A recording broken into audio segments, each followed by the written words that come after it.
Hey, welcome to the final wrap up of the Tyler Vann 2023 season. Coach, I was just sitting here putting my Christmas tree up.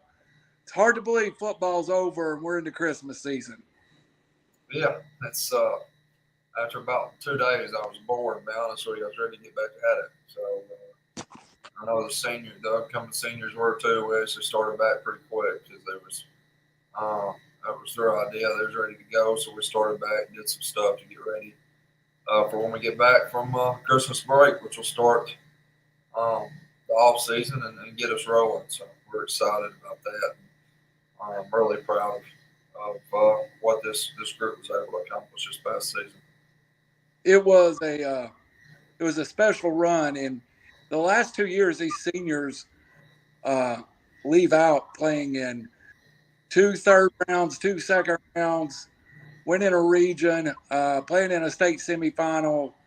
They did a lot to put Sylvania football back on the map. Oh, they did. They've left the program in really good shape. They did what they're supposed to do, and we're going to miss them. I'm going to miss that group, and that was a tough time there after the game because you know what kind of young men you just lost, but you also you're proud for them. You know, I told them after the game, whether you want to hear it or not, you don't get up in the morning, your right foot's on the ground, your left foot's going to follow. You're going to stand up. You don't compete in life like you did the last 13 games. You're going to do it from here on out. And I probably needed to tell myself that, so I wasn't pouting around for the last few weeks, and especially there for a few days after. But I've been really proud of that senior group all year.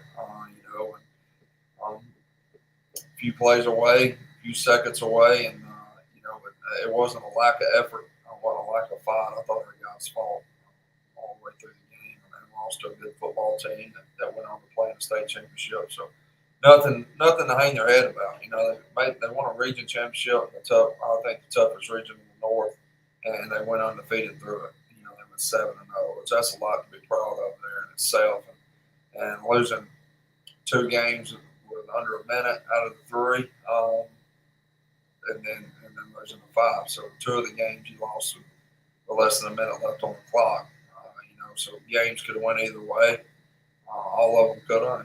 But I was really proud of the fight, the resiliency, and the effort that my guys played with. And like I said, that's a lot attributed to our seniors and what they were able to do this year in the off season that led up to this third round matchup. And it hurts for them.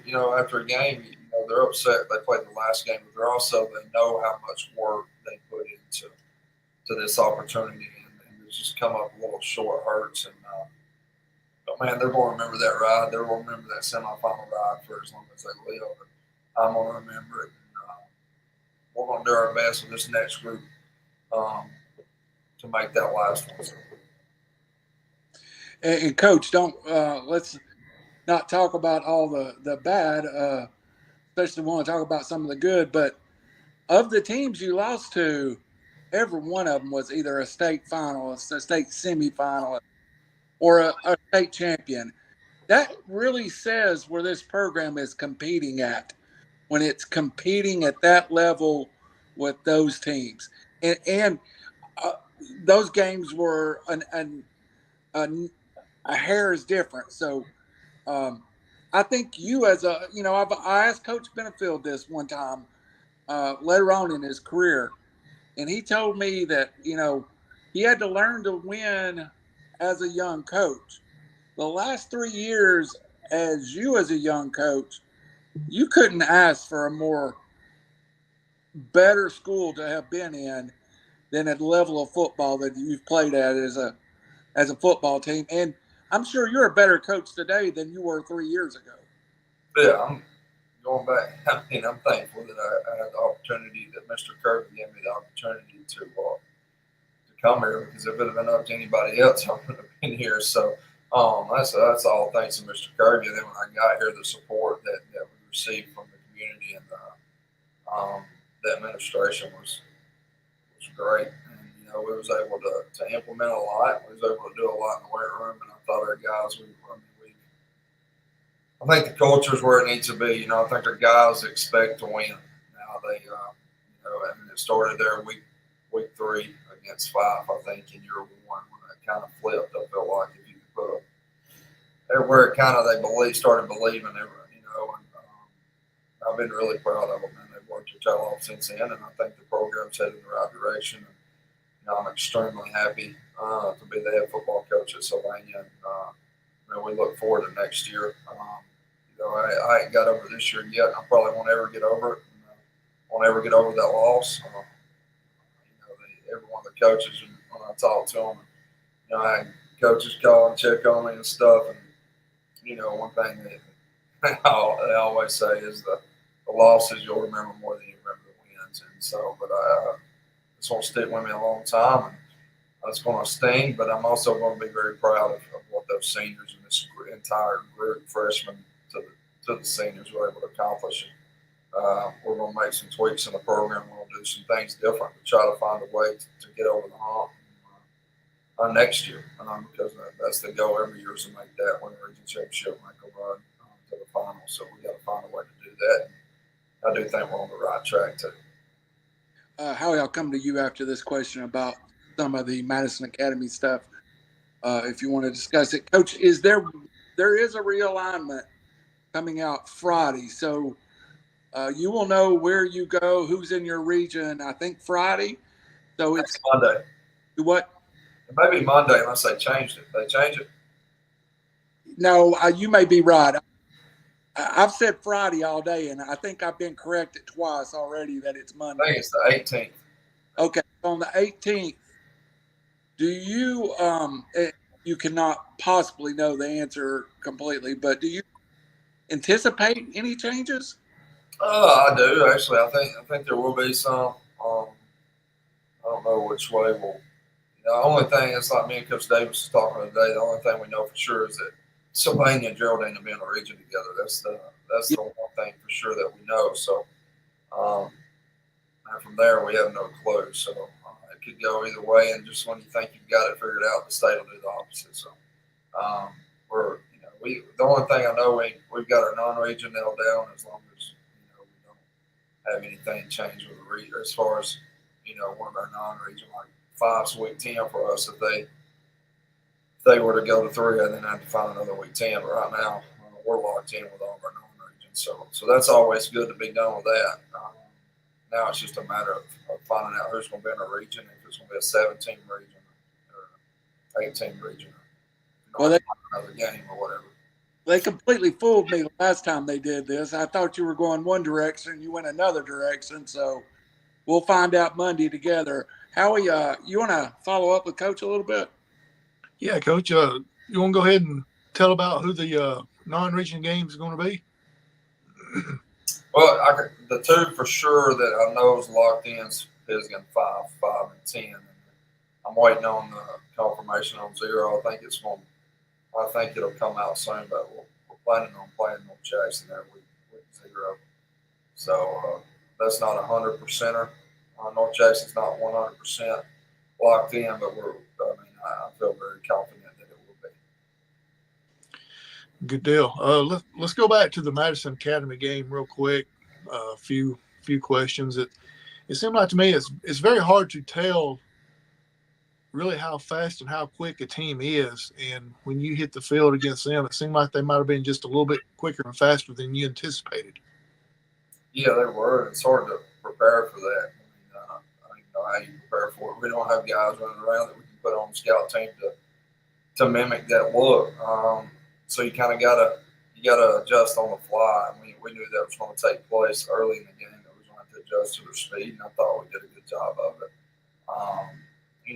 Kenyon Cherry's a really good running back. He gave us problems. Right side of the line gave us problems. Exactly what I was afraid of going into the game, that were going to give us problems, gave us some problems. And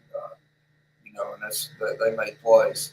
Number 10 in the pass game made plays. Their quarterback played really well. So, but their speed was a factor in the game. They made some plays, but that's a tribute to them. But I thought our guys adjusted to the speed as the game went. Aspen took I think one time, I think they tackled one of the running backs. So, our guys adjusted, and I thought later in the game, third quarter, I thought we came out and played better on defense. Yeah, yeah, absolutely did. It was a whole different game in the second half. During the whole game, I think you threw one pass, two pass. Was that kind of really part of the game plan, just the ball control game? It was, I could go back, I'd do the same thing. So, you know, you negate some speed when you run right at them. And it really don't matter how fast you are. If you can walk them up front, you move the ball for 3 yards and put it down again and do it one more time, and put it down and get a first down. So I was really want to control the clock, keep the ball away from them because I felt like they was really good on offense. I thought we could get some sets on our offensive side of the ball that would cause some adjustment problems and personnel issues, and it did. And I thought our guys played really good up front, ran the ball well. We just, it was a holding penalty away. Get off the field on 4th and 16, get off the field on 4th and 7. But I was really proud of the guys for fighting all the way through. When they got the 4th and 16, they could have scored one more play. But our guys found a way to force another 4th down. And again, the kid made a play, and that's part of it. But I was really proud of when we faced adversity throughout the entire game. We answered it.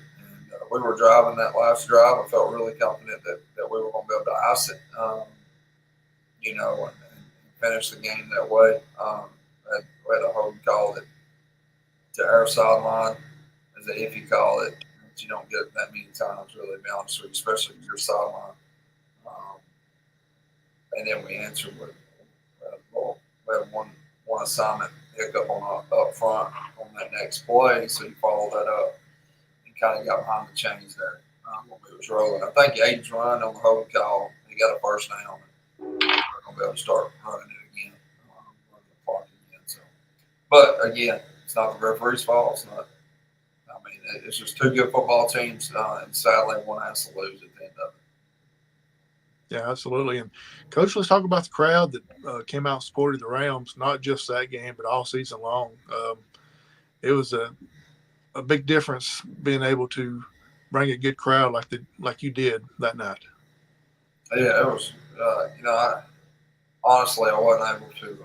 I saw it when we was coming out of halftime. I mean, people were there, but I never really heard anything. I kind of people, some of the coaches like Wilson stuff will mention how loud it was and stuff after the game, but I don't know what it is. I never really. I know you mentioned it before too. I just kind of get locked in and don't really hear it, but I know that there was a lot. I saw some pictures, and they've traveled well.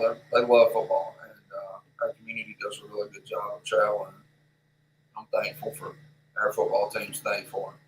I hated it didn't turn out the way that we wanted it to, but we're gonna find a way. We're gonna try to get better and try to make it a couple steps further next year. But it wasn't. I'm really again proud of the seniors and their leadership this year.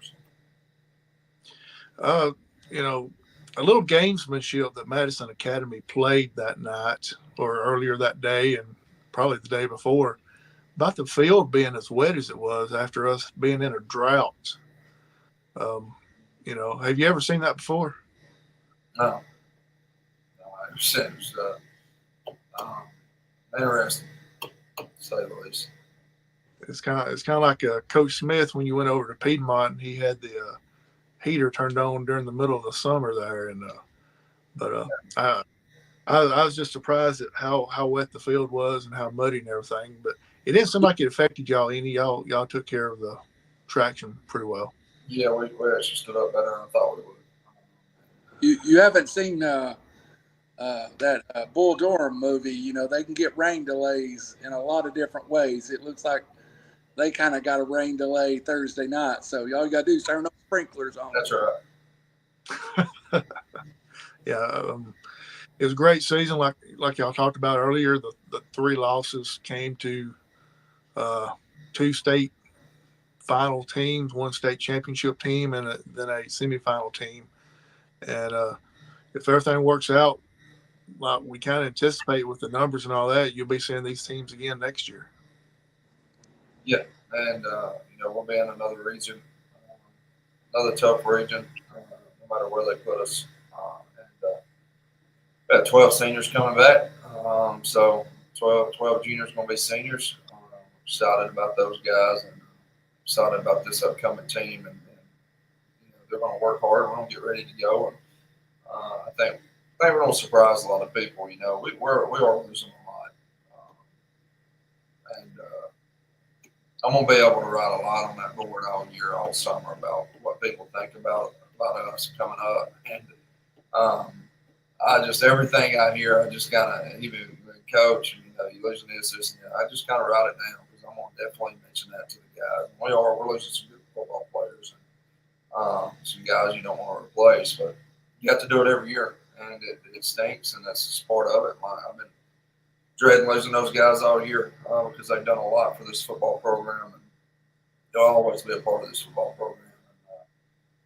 Zach Anderson come in the other day and talked to me. We're gonna miss all of them, and I hope they continue to come by and talk to me and see me.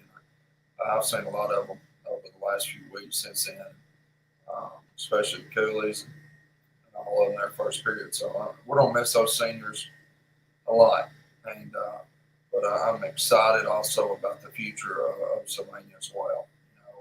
And what those every game we win from Maryland, like we won this year and last year.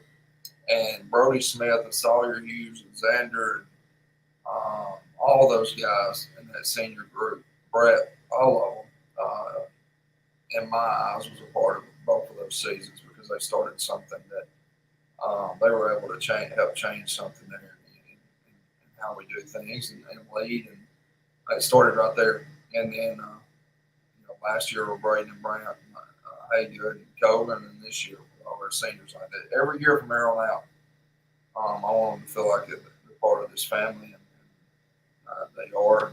They're welcome anytime. After a game, for a game, I'm proud that I was able to coach them. And they're going to do great things in society and in the community, and they're great role models to all the young guys. You got something happening this year and next year that a lot of small schools don't get the privilege of happening. As far as you're losing 11 players this year, mm-hmm. and then you'll lose 12 next year. That's kind of unheard of at a small school like that. Oh, yeah, we have a lot, and then it goes 5 in the junior class, and then sophomore class. I think we have 19.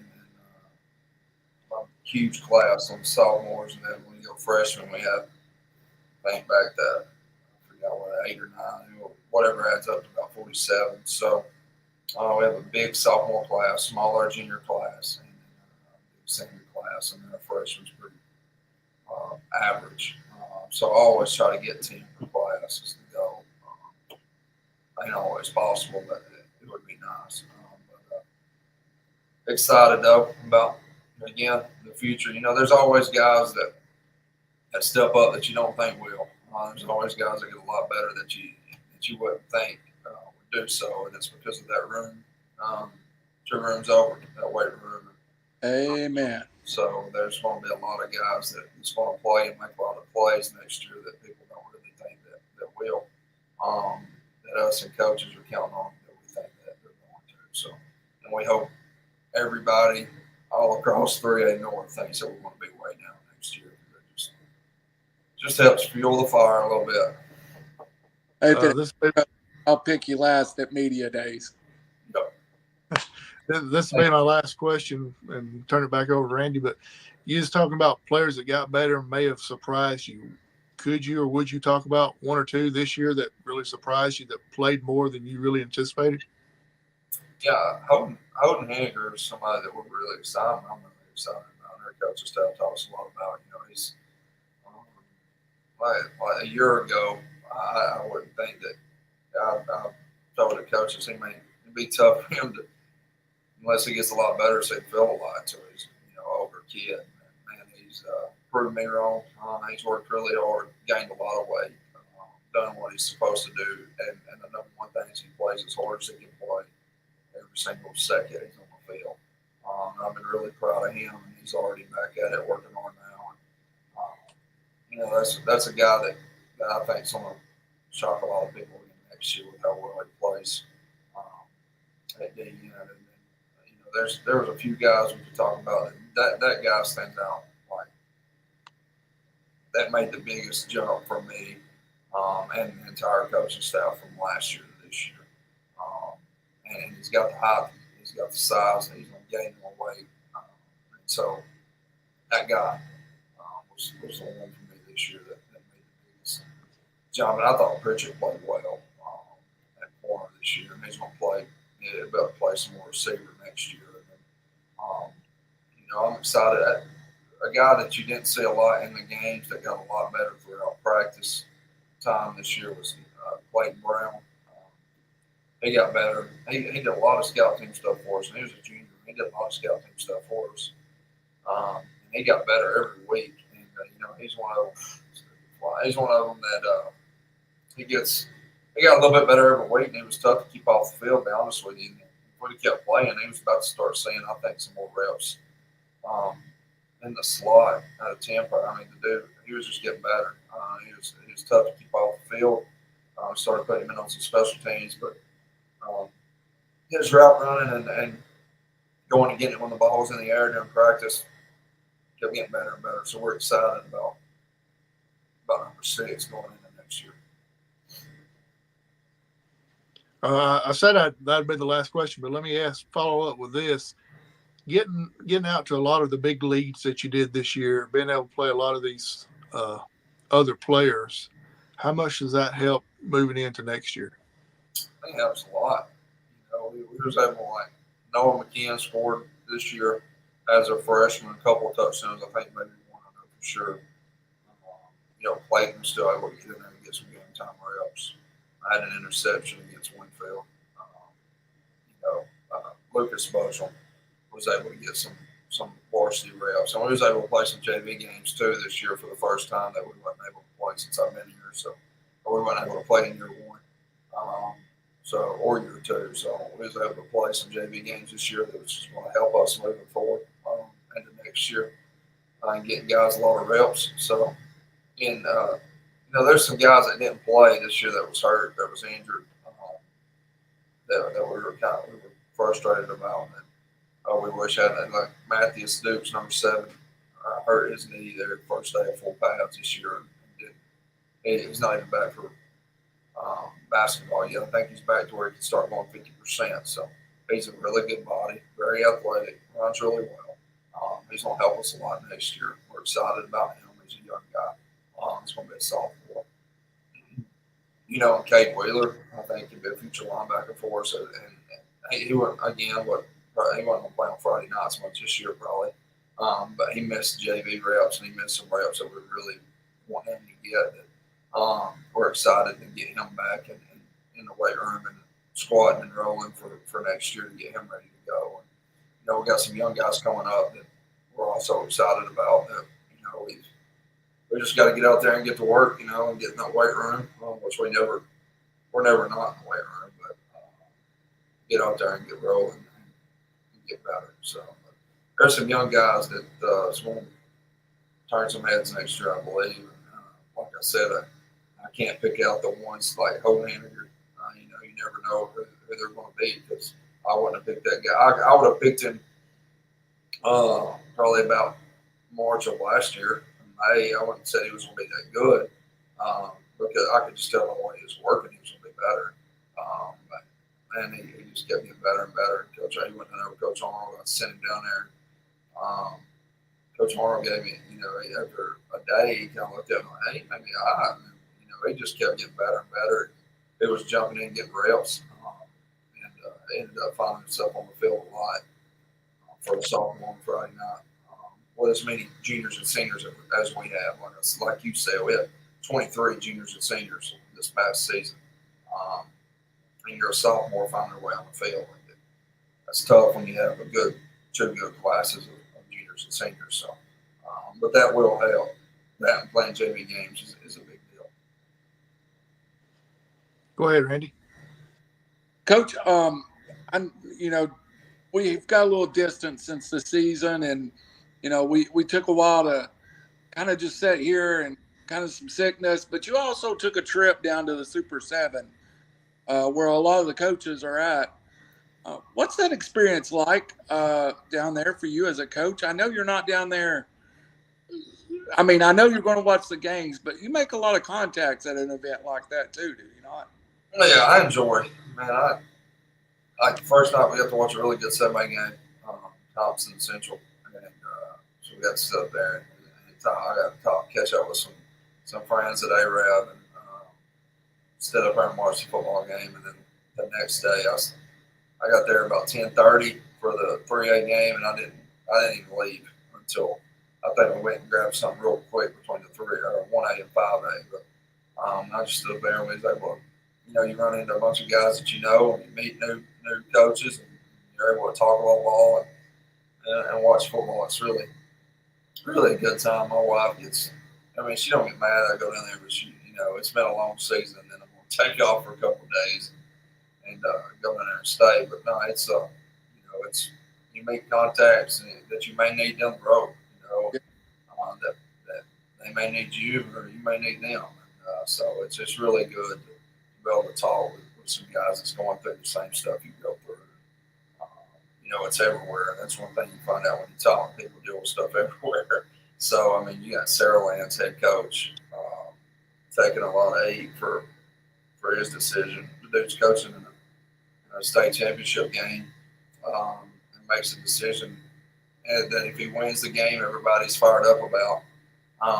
But he loses it, and everybody's, he's had a couple of those that I've read on AL.com or whatever that I completely disagree with.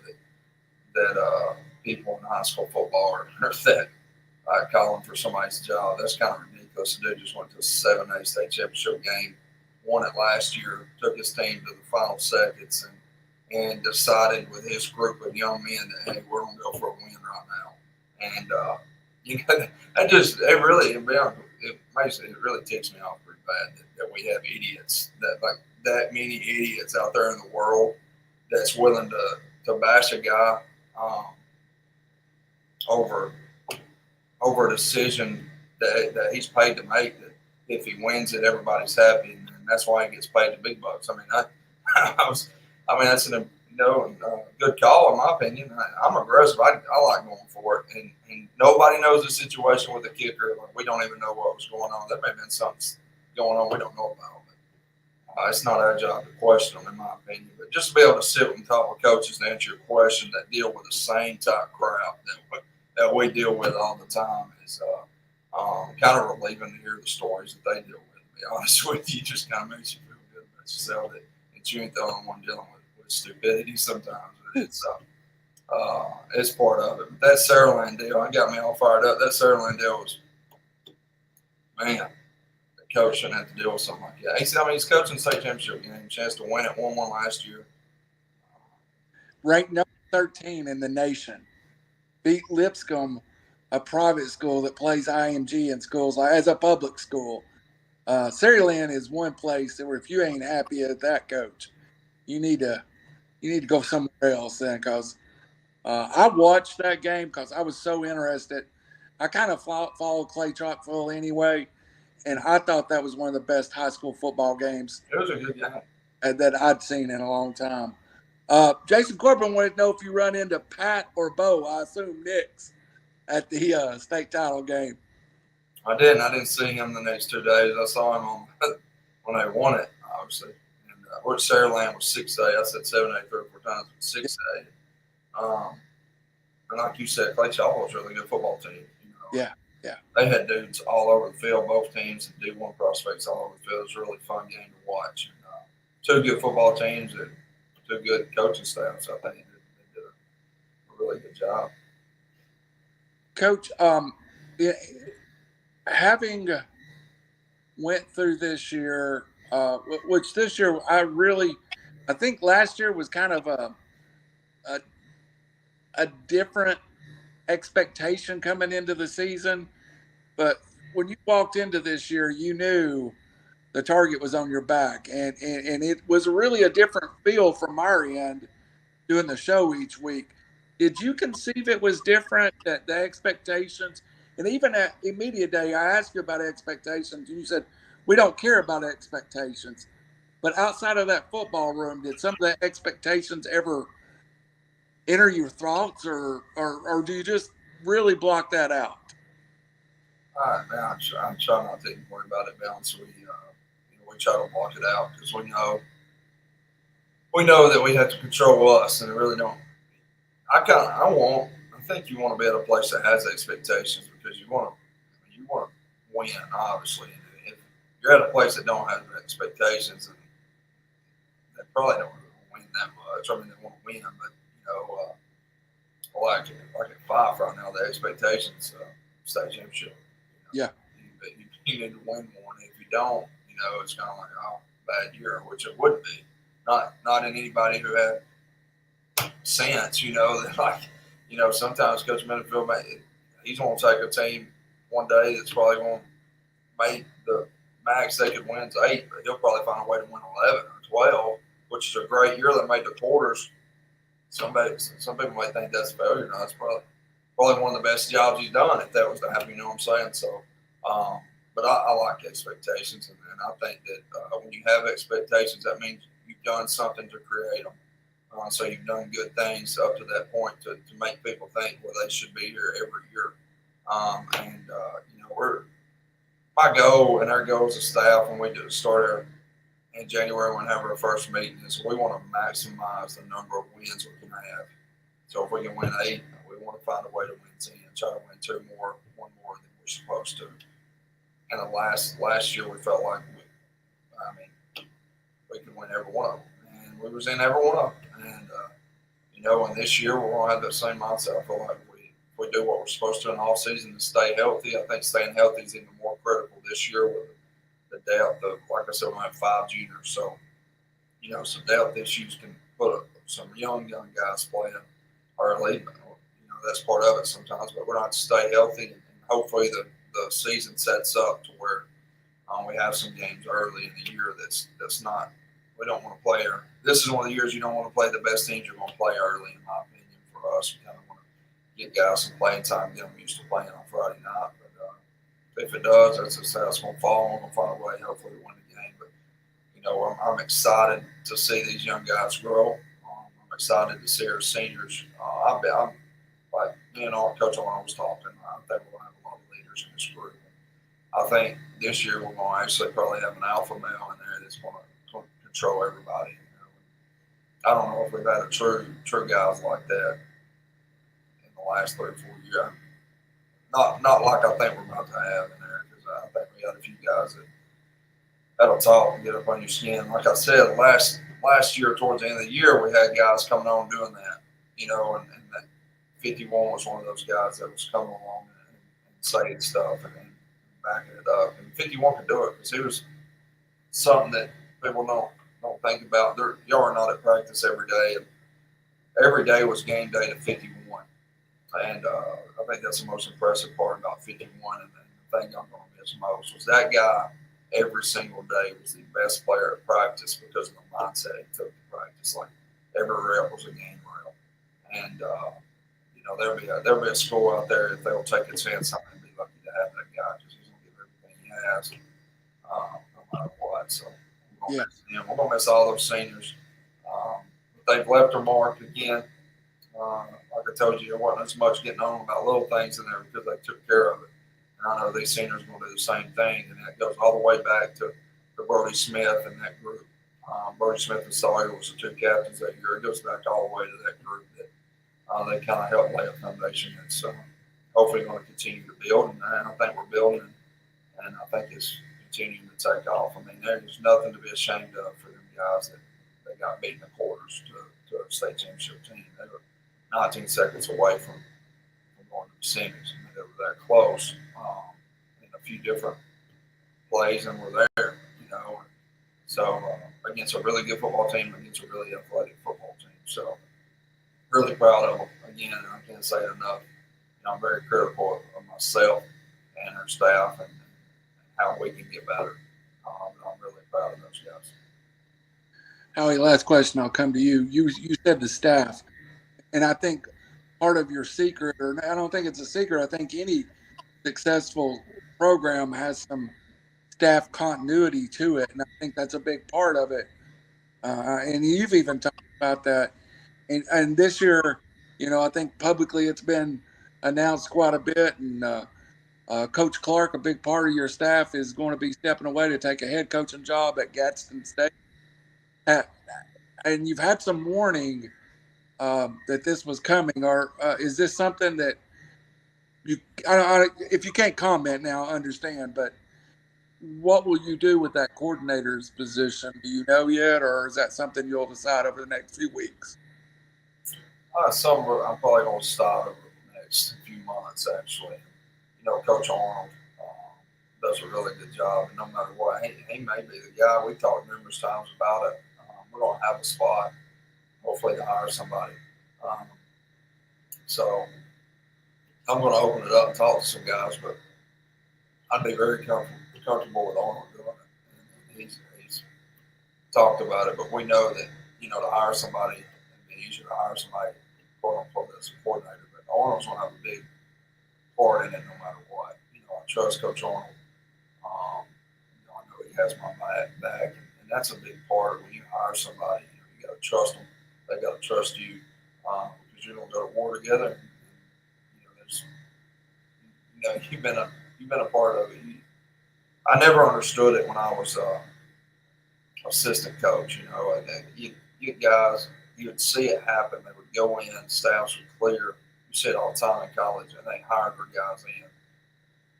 And a lot of that, you want to hire guys that you feel like's qualified for the job, but you also want to hire guys you trust, that is going to have your back. Because there's a lot of things that happen in a program and as a coaching staff that you're going to have theirs and they're going to have yours. You have to have each other's back and that you can trust, and that's a big thing with myself. I want to trust you, so I've always been able to hire guys that I know. I was able to hire Coach Arnold this year. First time me and him talked was in what was it? It was August, start of August, when we thought we was going to have a chance to get him. It turned out to be great. I'm glad I did. So you do sometimes talk to people and hire them, and it turns out great. Don't always turn out that way, but it didn't take many phone calls. If you can make a phone call to Coach Winfield and tell you how good a guy is, so you trust that. So. That's kind of what I go off of. Is references with guys you trust, because you know that if you trust them, they'll shoot you straight. So I'm going to hire somebody, and if not, I'm very confident Coach Arnold. He's done it a long time. He's been a DC before. He's been a head coach before. I'm very confident he can do it. And I've already talked to a few guys, and there's definitely some interest and some decision to be made by myself on which direction to go. And either way, said, Coach Arnold's going to have a huge part in how we do things on that side of football. I trust him, and he does a really good job. And that's a great luxury to have on your staff. We're going to miss Coach Clark, too. Now, Coach Clark, this year, I really appreciate everything he's done for us, and especially myself. Getting hired on here, I didn't know Coach Clark again. Didn't know him, and me and him got along really well, become really good friends, and I think that's me and him becoming really good friends is a big reason why he was able to. He did a lot of driving this year back and forth from Gadsden State to help us and to be a part of this, and I'm very thankful to him for that. And, he's going to do some great things at Gadsden State, but very thankful that he was able to give his time this year to us and this football team and those seniors that he's been a part of for a long time. He's been here a long time, so. But he's going to be tough to replace. But that's part of life, part of coaching. You want to see guys that you work with move up and get better. And he definitely did that. And he's a big time softball guy, and he was able to move up. And I'm happy for him. And selfishly, upset, especially early in the year, kind of selfishly, like, oh man, I gotta go replace a guy that you kind of just have in the back of your head, like he's gonna be my DC. Say it, but selfishly kind of upset, but also like happy for the guy that he's able to do that, move up and excel his career. And he's gonna do great things. I really do believe that he's a good guy. He does a great job. And Coach, selfishly, it's good to network because you'll see Coach Clark and Gadsden State softball on RiverCity-Media. I've talked to Coach Clark a couple of times. We're going to try to do a couple of interviews with him and expose his program down there too. And I think he's been a wonderful part of Sylvania. He's been, wonderful to us. And I express your very well said, Coach. Very well said. Mr. Cheney, you ain't said nothing in a while. Let's see what you got to say now. And don't ask Coach if he puts rocks in his pocket for good luck. No, he don't. He's not superstitious like that. No, So hardly any, does he? No, I know we don't do that. Now I want to go back to the college pick'ems that we was doing there toward the end of the year, Coach. You ended up here Randy's sigh of disgust, but Coach Vann, I didn't win. Coach Vann, you ended up at 18-11 at a 620 win percentage. Guest pickers ended up 23-16 at a 589 win percentage. Yep.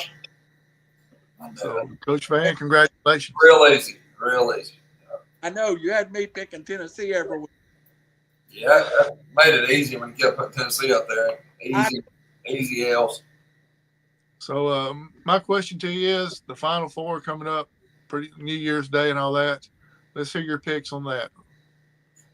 Oh, man. This is probably as cut and dry as it's ever been. Alabama beating the big cheaters by probably 21. Texas and Washington. I got Washington with an upset. Texas overlooking Washington a little bit. Not overlooking them, but kind of wanting to prove everything again. Dreadfully kind of not wanting to play Alabama, though. I think Washington gets some. I really like Washington's quarterback a lot. I like their offense coordinator, Grubb. I think that's his name. Michael Penix. What's the OC's name? He does really good. Yeah. I like watching their offense. I enjoy watching their offense. So I'm rooting for Washington just because I like watching them play, and I think they do a really good job. And how many times do you hear Washington in the national championship? So I kind of want them to win anyways. Then I got Bama. Obviously, I'm not picking against Bama. I got Bama winning the Natty. You can't pick against the GOAT, man. You can't pick against Nick Saban, And Paul Feinbaum said before the start of the year that he's washed up, he's done, and look at him, he's back in the Final Four. So, I mean, you just can't count him out, and he's recruiting really well again. I mean, it's the worst thing you can do is say Nick Saban's washed up. That's the worst. I mean, that's the worst thing you can do. Feinbaum's a Tennessee graduate. They're all idiots anyway. So let me ask you with the Penix was committed to Tennessee for a year and a half, by the way. And great decision to change that. Yeah, and Tennessee walked away from him. So what? 9,000 coach change. Heisman finalist. Yeah, Indiana. That was the only place that offered him in Power 5. Then we hit the point. He's the perfect example of a kid that was probably lost in the shuttle, and ended up at Indiana, proved how good he was, hit the portal, ended up at Washington, and like you say, a Heisman finalist. So the 4 teams in the final, do you feel like they got that right, Coach?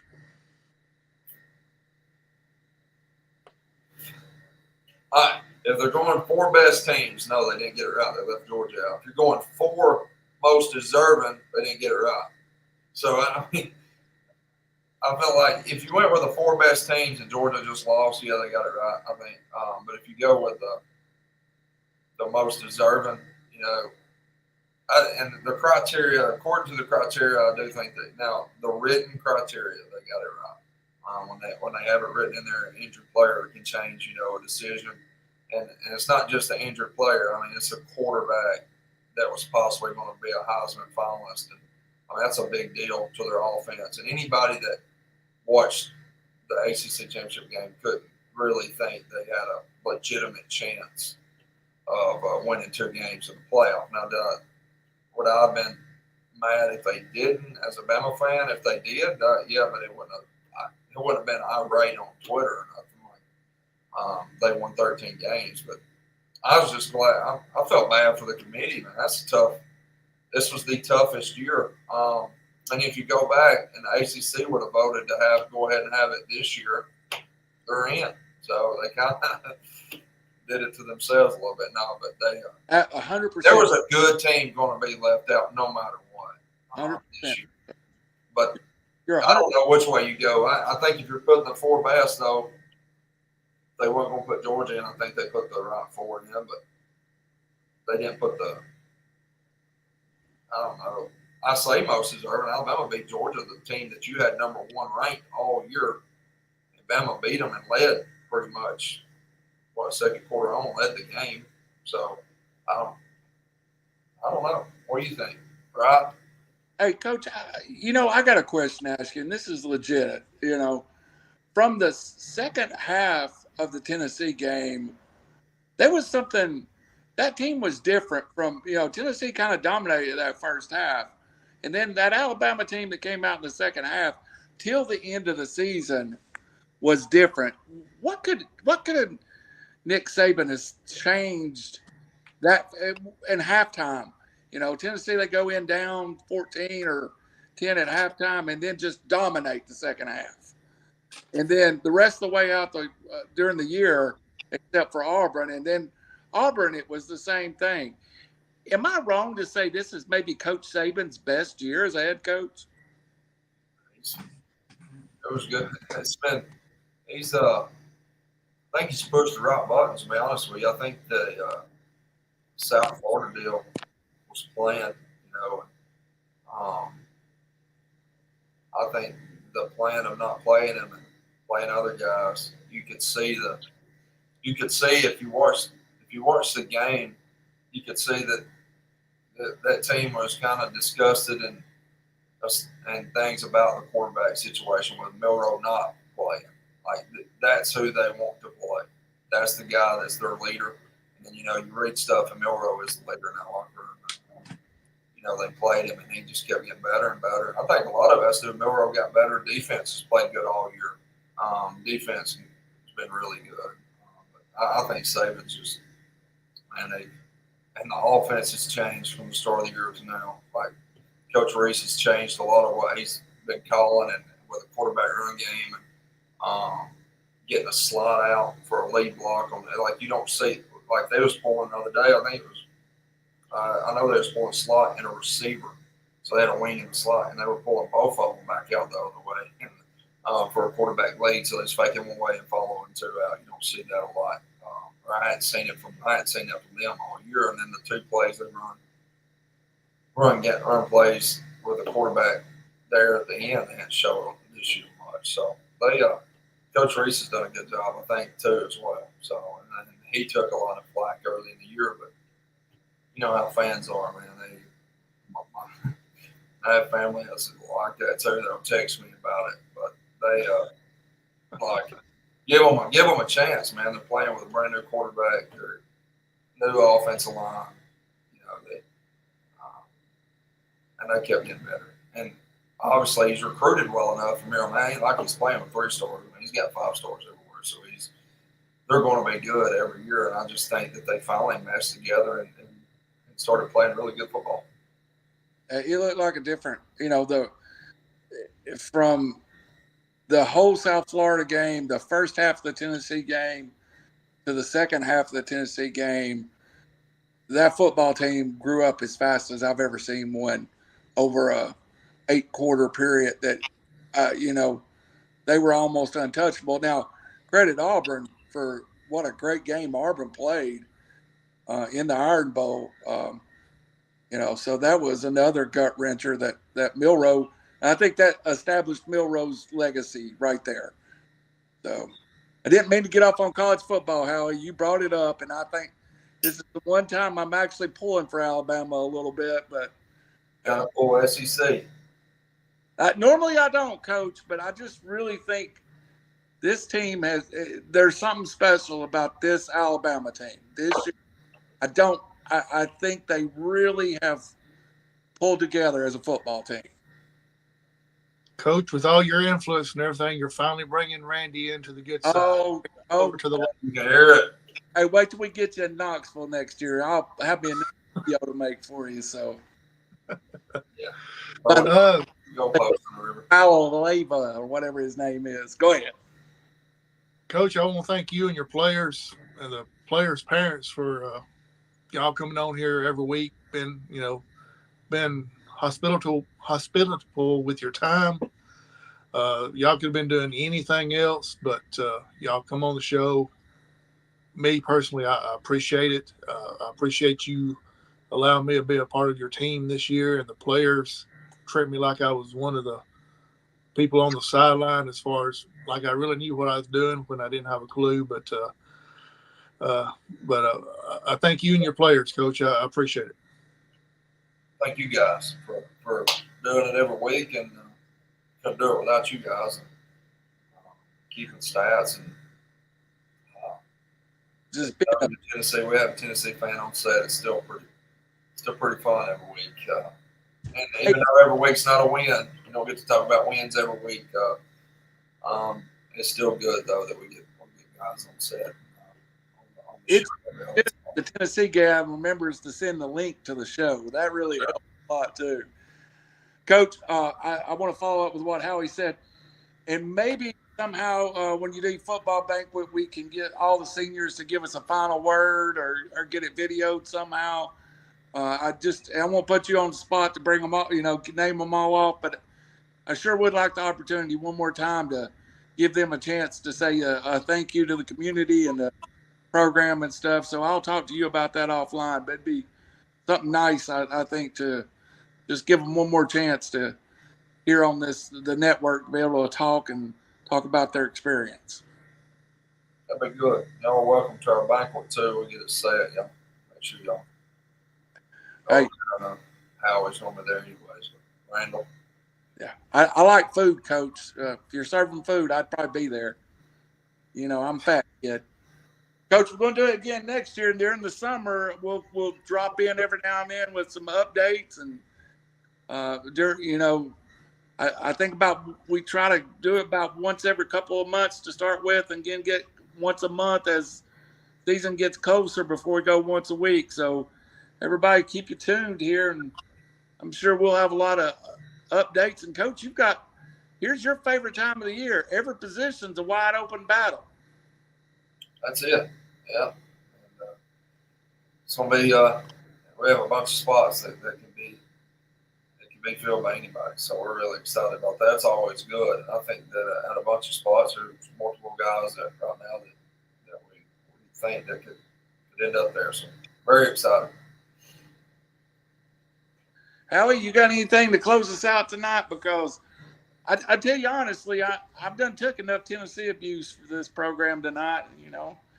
We're going to play Iowa. I'm just wondering if either team's going to score in our bowl game. So,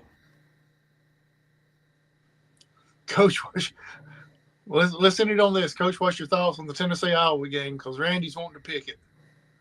No. First team to 10 wins. That's the truth, Coach. I'm not sure either team 10. First team to 10. And I hate Michigan so bad that I will just watch River City. I'll give everybody in this nation a roll of that word if Bama can beat Michigan. That's all I'm waiting for. There you go. I want to give a shout out to Miss Hannah for allowing you to be with us for 14 straight weeks, 15 weeks, whatever it was. I've known Hannah since she was in the 6th grade. She's like one of my own. And thank you, Hannah, for sharing your husband with us during the football season. And Coach, enjoy some time off with your family and your son, and enjoy the Christmas, and Merry Christmas to you and everyone else. Thank you, man. Same to you guys. All right, Coach. We'll see you back before long, and congratulations to the seniors of this program just one more time. And what a great group of young men, Coach. That's what counts the most right now. There's some good men going into the world that's played football at Sylvania. Nope. Howie, I'm going to wrap it up unless Coach got anything else to say. You got anything you want to close out with, Coach? Final words? No, just appreciate you guys. Thank you for what you've done. And, again, like you said, great group of young men. Sadly, we have to lose a group every year. We lose 11 good ones this year. I'm really proud that I was able to coach them. I look forward to the banquet and be able to recognize not only those guys but this group and what they've been able to accomplish this year. I'll start looking forward to next year and getting to work, and excited to be and happy to be a Sylvania Ram and continue to find a way to win football games. That's our goal here, and also make good young men. So really excited and looking forward to next year. And again, appreciate you guys. Appreciate you, Coach, too. Howie, you got anything you want to say? I'm done. For Randall Cunningham, Howie Chaney, and the most important person, Coach Vann, willing to come on here every week and talk about the good, the bad, and the ugly of Sylvania football. We'll be back before long. Before you know it, we'll be preparing for that North Jackson game. Good night. God bless you, and Merry Christmas.